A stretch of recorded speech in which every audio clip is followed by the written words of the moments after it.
کوڑے برسانے والے ظالم حکمرانوں کے ظہور۔ ہمارے نبی کریم صلی اللہ علیہ وآلہ وسلم نے جن علامات قیامت کی خبر دی ہے، ان میں سے ایک یہ بھی ہے کہ ظالم و جابر حکمرانوں کے کارندے لوگوں کو ایسے کوڑوں سے ماریں گے جو گائے کی دم سے مشابہ ہوں گے۔ ان کوڑوں کی مختلف قسمیں ہیں، جن میں چمڑے کے، بجلی کے، ربڑ یا پلاسٹک کے اور درختوں کی شاخوں سے بنے ہوئے کوڑے شامل ہیں۔ حضرت ابو امامہ رضی اللہ تعالیٰ عنہ بیان کرتے ہیں کہ نبی کریم صلی اللہ علیہ وآلہ وسلم نے فرمایا، آخری زمانے میں کچھ ایسے لوگ ہوں گے جن کے پاس گایوں کی دموں جیسے کوڑے ہوں گے۔ یہ اللہ کی ناراضی کی حالت میں صبح کریں گے اور اسی کے غضب کی حالت میں ہی شام کریں گے۔ حضرت ابو ہریرہ رضی اللہ تعالیٰ عنہ سے روایت ہے کہ رسول اللہ صلی اللہ علیہ وآلہ وسلم نے فرمایا، جہنمیوں کی دو قسمیں ایسی ہیں جنہیں میں ابھی تک نہیں دیکھ سکا۔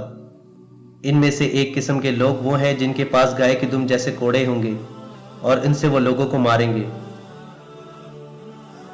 حضرت ابو ہریرہ رضی اللہ تعالیٰ عنہ بیان کرتے ہیں کہ رسول اللہ صلی اللہ علیہ وآلہ وسلم نے فرمایا، اگر تمہاری عمر نے وفا کی تو بہت ممکن ہے کہ تم ایک ایسی قوم کو دیکھو گے جو اللہ کی ناراضی کے عالم میں صبح کرے گی اور اس کی لعنت کی حالت میں شام کرے گی۔